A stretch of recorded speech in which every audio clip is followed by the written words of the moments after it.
tell Jack about the dowry. Welcome to the Progress Texas Happy Hour. If you don't have a wedding, we can just get married. Welcome back to the Progress Texas Happy Hour. I'm podcasting director Chris Mosier. For elected Democrats in the state of Texas, attracting criticism from MAGA land can be taken as a clear sign that you're doing good work, and there's probably no individual progressive or Democratic figure in all of Texas who catches more of that kind of guff than Travis County District Attorney José Garza. DA Garza is in his second term as of the beginning of this year after prevailing with flying colors through a heavily financed smear campaign, the likes of which is rarely seen in any county-level election. UT Austin grad, JD from Catholic University School of Law, work in D.C. with the U.S. House Education and Labor Committee, the NLRB, and the U.S. Department of Labor, and later important advocacy work, leading the Workers' Defense Project, a Latino worker advocacy nonprofit, prior to running for and winning his current office in 2020. DA José Garza of Travis County, it is great to see you again. Chris, it's so good to be with you. Awesome. So, as I mentioned to get started, you are very much a lightning rod for right-wing attacks. And I'm not talking just from Texas. I'm talking from across the entire country.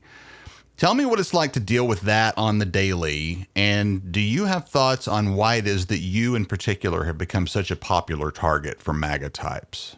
Well, I think the reason that I think there are two primary reasons why they attack people like me. The first is that our approach to government, our approach to public safety works, but it flies in the face of right-wing Republican ideology. We have been told for so long that if we want to be safe, that all we need to do is lock up more and more people, particularly people in communities of color and working class communities. And we're told that if we just lock up more people like that, then our communities will be safe. But we know that that's not true. We know that, what real public safety is access to good jobs. It's good schools to send our children. It's access to healthcare and mental health care. What real public safety is stability. And here in Travis County, the district attorney's office has worked hand in hand with the city of Austin and with Travis County to invest in strategies that increase stability in our community and that make us more safe. And as a result, this is one of the safest communities in the country. It's because our approach works, and that terrifies them. But, I think the other reason that people like me get attacked is because of stone cold politics.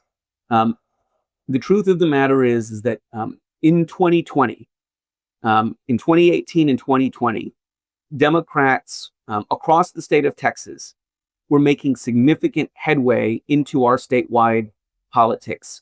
Texas is a purple state. We have a smaller margin of victory for Republicans in Texas than they do in traditional battlegrounds like Florida and Ohio. And although the entire state matters, although every voter across the state matters when it comes to having sensible policy outcomes, we know that the real heart of our threat to the Republican rule of this state is in our cities. It happens to be where the majority of voters live. If I remember correctly, I think 75% of the state's population lives in Dallas, Houston, San Antonio, and Austin. You add in El Paso in a few of the other metro areas in the state. And the gains that we made over the last decade as a movement and as a party pose a real threat to Republican rule in this state. And so I think part of what's happening, part of why I have become a target, and people like Lina Hidalgo in Harris County and others in cities across Texas have become targets, is because they are scared to death and really focused on chipping away at our strength in major cities. And I think that's what it comes down to. I mean, Chris, you worked in politics for a long time. You know that negative ads, negative campaigning is a voter suppression tactic. Yes. Going negative does not draw out your voters. It's designed to keep the other team's voters at home. And so that's what this is about. This is about, the Republican Party desperately trying to hang on to power in the state of Texas. We're about to experience mid-decade redistricting is just another example of that. Right. So, as with so many things, this is not about common sense. It is about the fact that they know that our approach works, and it scares them to death. It seems obvious to me that that your office approaches public safety from a data and research sort of standpoint, facts and actual, determinable, actionable facts that you can, identify and tackle. What more? And I'm sure there's tons there that we don't have time to cover, I'm sure, but just in a broad stroke sort of way, what does the research and the data tell you about the actual factors that lead to the obstacles that public safety officials like you face in Travis County and places like Travis County across Texas? I love this question, and it's such a timely one. And I'm excited to tell you about what I see. And I also want to just share with you a little bit about what worries me as I look at the data. So let's start with the present day. Across the country, we are experiencing record reductions in crime, and particularly violent crime. We're seeing homicide rates drop across cities all over the country. Austin is no different. Over the last several years, we've seen both violent crime and property crime continue to drop. We have work to do, to be sure, but the trend has been unmistakable. Just to take us a step back, I want to remind folks about where we were. Beginning in approximately March of 2019 and leading into 2021, we saw significant spikes in crime across the country, including and especially spikes in gun violence. Every criminologist and expert who has looked at these trends has said that the reason why we saw that spike in crime in 2020 and 2021 was undoubtedly because of the uncertainty and insecurity caused by the pandemic, the instability that wreaked. I mean, and just as a reminder, I know for many of us, the scars of the pandemic are still fresh. Oh, yeah. But during the pandemic, as I said, we talked about what public safety is. It's access to good jobs. During the pandemic, so many people were out of work. We said that it is good schools to send our children. Well, during the pandemic, schools were closed. The fabrics of our community that bring and breed stability were taken from us. And so it was no surprise then that we saw crime start to rise. Well, what happened in the intervening time is that the Biden administration and cities across the state of Texas, primarily run by Democrats, by the way, began to invest significantly in the kinds of policies that increase stability. Here in Travis County, just as an example, we've seen significant investments in housing, in childcare, in creating good jobs and raising wages at the county and the city, all of the kinds of things that increase stability. And then here at the district attorney's office, we've pursued policies and approaches that support that approach. And again, I think the results have been clear. What worries me greatly is that as I look at the policy emanating from Washington, D.C. and from our state legislature, we are seeing a significant reversal in those kinds of investments. We're seeing the federal government slash their workforce. We are seeing them slash funding to the kinds of critical public safety grants that fund gun violence prevention, that fund services for victims of crime, that fund services for that law enforcement relies on. We have seen the end of summer work programs for youth and benefits for working people like SNAP, cuts to Medicaid. And when you pair that with what's happening in Texas, which is a frontal assault on our public education system, all of this, and then let me not forget to add the really destabilizing impact of workplace raids, Oh, yeah. workplace immigration raids. Yeah. All of those things decimate our workforce. The trade policies and tariff policies coming out of Washington, D.C., destabilize our economy. All of those things lead to an enormous amount of instability. And what worries me is that, crime is a lagging indicator of Right. the health of our country, the health of our society, the health of our communities. And I worry that we are going to be struggling over the next 12 to 18 months with the implications of these policies for our public safety. So, but look, as in all things, it doesn't have to be this way, right? This future is not certain. It is not written.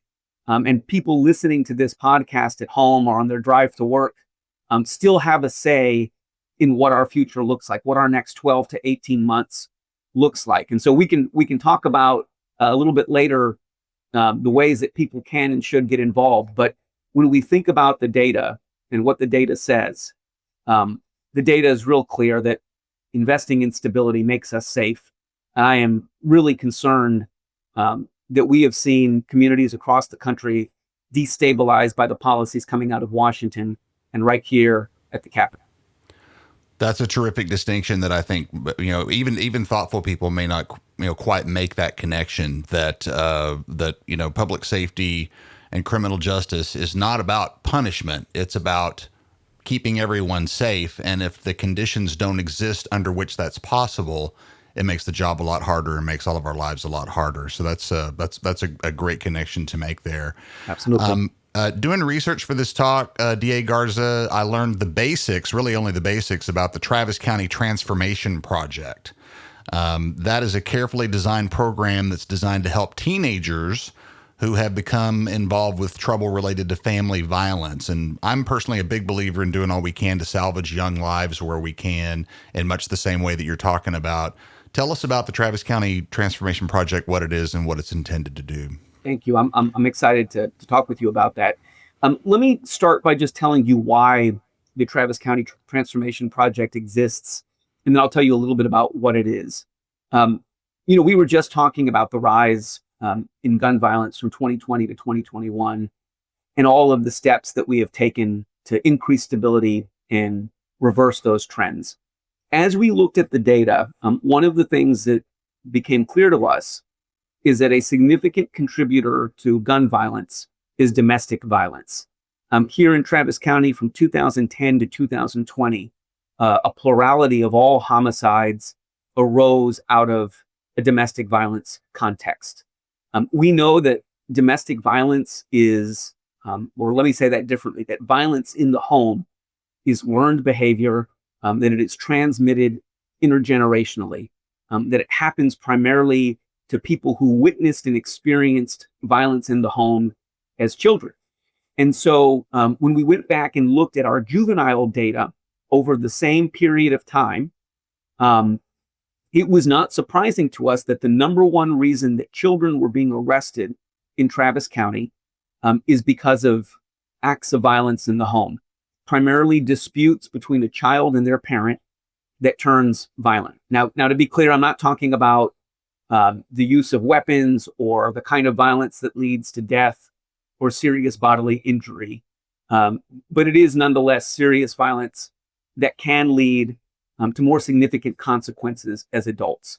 And so we feel like we have a real responsibility to do everything we can to prevent violence before it happens and to build stability in our community. And so the way the Travis County Transformation Project works, it is a program focused specifically on children who are accused of committing violence against their parent or caregiver in the home. It is a partnership with law enforcement, with the Austin Police Department, the Travis County Sheriff's Office, the Pflugerville Police Department, the Manor Police Department, with our Juvenile Probation Department, and then with several really important community groups, including LifeWorks and the Excellence Project. The way the program works is that when a child is accused of violence in the home, when parents call the police, when law enforcement shows up, they now have the opportunity to give the parents a choice. They can certainly take their child, arrest them, take them into custody at our local juvenile detention center, or they can take them to a respite center where there can be a cooling off period, and where the family can begin to receive services and family counseling for the entire family so that we can begin to address and understand why violence is happening in the home. This is a program that we are undertaking in partnership with the University of Texas, who is studying the program and who will be releasing their data in the next year. But the early results are really promising. First of all, we're seeing fantastic outcomes for kids in school, pursuing work and careers. But, from our vantage point of looking at public safety, we're also seeing some really encouraging data. In Travis County, children who are arrested for these kinds of charges, who have previously been arrested, have a recidivism rate of anywhere from 40 to 50%. That means about half of all kids arrested for these charges go on to commit new criminal offenses. For kids who have no prior involvement with our juvenile justice system, there's about a 20% recidivism rate. About 1 in 5 of them receive new criminal charges. For children who have gone through this program over the course of the last 2 years, there is a recidivism rate of 8%. Wow. That means that a little less than, obviously, than 1 in 10 of them have received new criminal charges. So we're really excited about this program. We're really grateful to our partnership with law enforcement and our community. And we're excited about it, not just because we know that it is the right thing to do, but because the data is starting to verify that it is the smart thing to do for our public safety. That's terrific. And it's, again, it's kind of become the theme of our conversation, intelligence and research and data and caring going into this job that turns out to be the most effective way to do it. We're learning lately that fact and truth-based media we thought was free isn't exactly free. We're also learning that media figures who don't bow down to the Trump agenda are at risk of being silenced. I'm Tatum, the Advocacy and Development Coordinator at Progress Texas, and we've hit an emergency low threshold of 3 months of funding remaining. If you've come to rely on our work supporting the truth and standing up for progressive ideas and actions, we need your help. If only 10% of our audience signed up as monthly contributors of at least $10 per month, we'd make our goal of funding for the next year, during which we'll be covering the all-important 2026 midterm elections and so much more. Please help Progress Texas keep going and join the fight with our summer vacation membership drive, happening now at progresstexas.org. Thank you. Back to your last election, which was one of the stupidest things I've ever seen, actually. So that last election, our Austin listeners are going to remember this really, really over-the-top smear action that came out just out of nowhere, seemingly, against you. The bloody teddy bear thing, the José Garza is filling our streets with murderers thing. It was as badly done as it was obviously expensive. We had, in fact, that's the last time we talked to you, I think, on the podcast was during that time. We had kind of an emergency talk about that. It was just such a spectacle. What have you learned about, and I should add, by the way, before I go on, that you came out of that with a massive win, which was, gratifying to see for sure. What have you learned about that experience in terms of who was behind it? Why? I remember I felt like you might have yourself been a little bewildered by that situation. That you had drawn that kind of an attack. Did it surprise you at the time, and what have you learned from it since then? Well, I can't say that I was surprised by it. I think as we started our discussion, the Republican leadership in this state has been pretty clear for a couple of years. One, that they're not much interested in the facts. Right. Or the policies that improve the lives of everyday working Texans. And they have demonstrated time and time again, just that they have no shame, that there are no lines that they will not cross, no boundaries that they won't burst through in order to maintain power. Right. you're right that at the time this was happening, we really had no idea where it was coming from. And so just to take people back to remind them, we were already in the midst of a relatively negative campaign from our opponent. But as that campaign was drawing to a close, there was the surge of smear tactics that began to emerge in people's mailboxes, televisions, and computer screens. And, although people who fund political campaigns are required to disclose who they are, there was very little disclosure around this. Right. It was an obscure group tied to a P.O. box somewhere up in North Texas. Right. And so what we learned, though, in the 6 months or so that followed, thanks to some really excellent reporting from the Wall Street Journal, was that, lo and behold, the person behind these last-minute, likely illegal political expenditures was no other than Elon Musk, Right. who had spent over $500,000 in the last several weeks of the campaign to spread lies and misinformation. I think we should all be clear-eyed that there is a really tight connection between Elon Musk and the governor of the state of Texas. Yes. And although there has been a little bit of a falling out, I guess it's hard for egos that big to stay in the same orbit between Elon Musk and Donald Trump. Yeah. And so, I think it is a reminder that there is no limit to how far the Republicans who are in leadership in this state will go to protect the interest of their billionaire buddies, on whose behalf they make decisions every single day. But I do, it is also, though, I think, a reminder that, just in this moment that feels dark, that the people are more powerful than the billionaires. Right.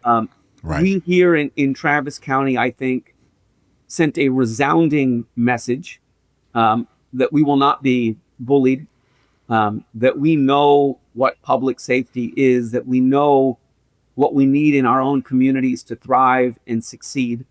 And I hope it is a reminder to communities across the country that if we continue to pull together, if we continue to stand up for the values that we believe in and the values that we know are in the best interest of our futures and our children's futures, that we can and will beat back this dark moment that we're living through.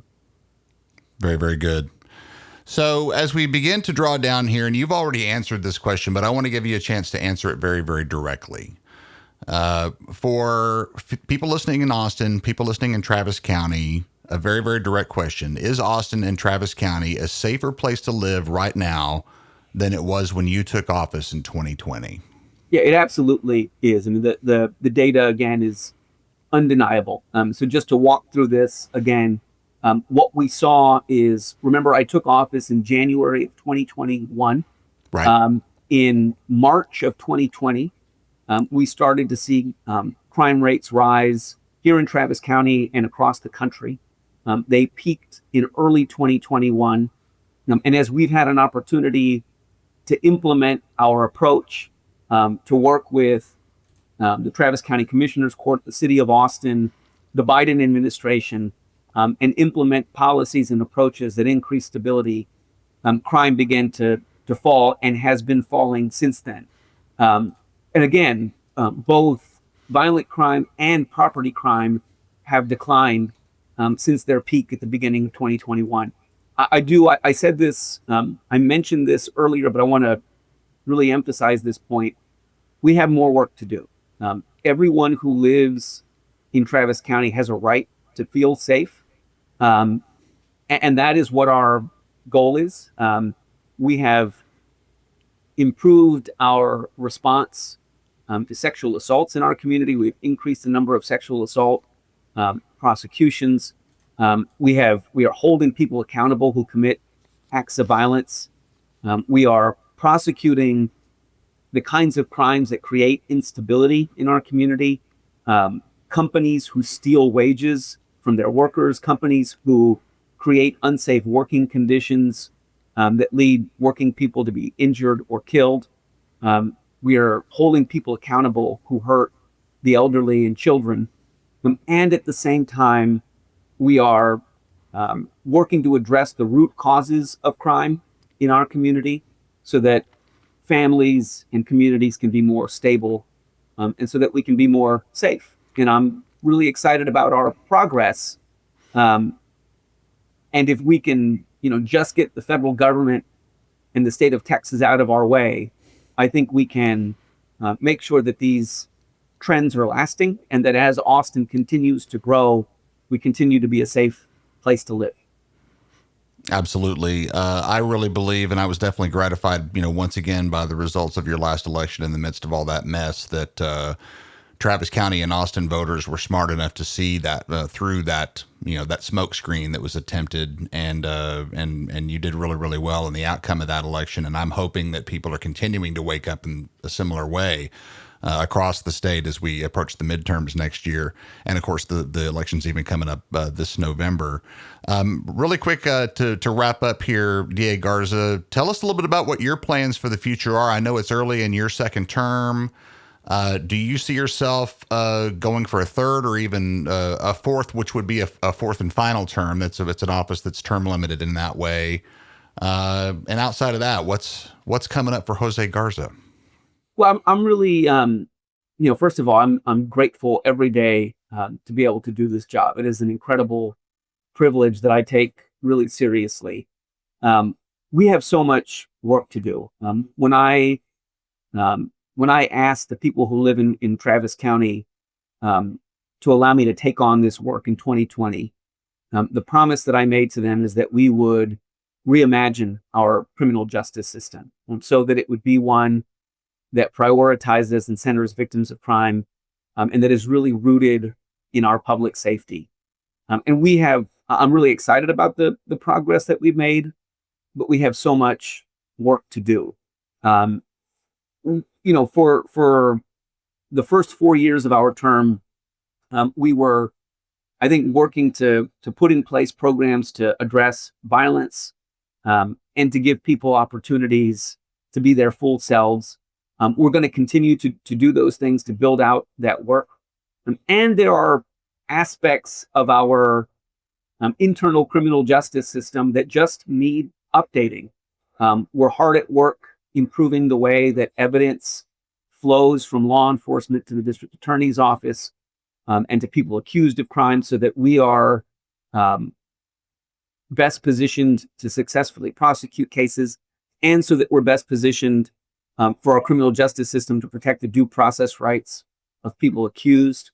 We have been working with the county to finally have attorneys present when a person is initially arrested and decisions about bail are made.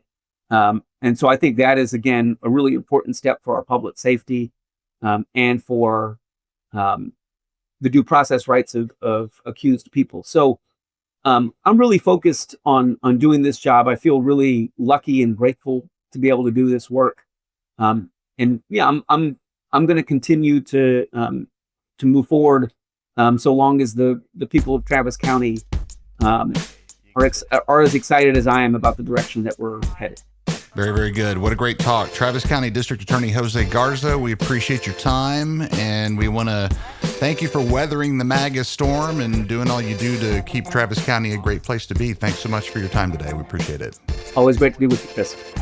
Our mission at Progress Texas is to counter the conservative disinformation machine, which is funded by oil and tech billionaires and religious right-wing activist groups, all while fact-based independent media outlets frequently face funding threats. While access to those outlets is frequently free, as it is here at Progress Texas, it does take listener support to keep fact-based independent media going. If you've come to appreciate what we do, now more than ever, we could use your support as a monthly contributor. That's very, very easy to do, and no amount is too small.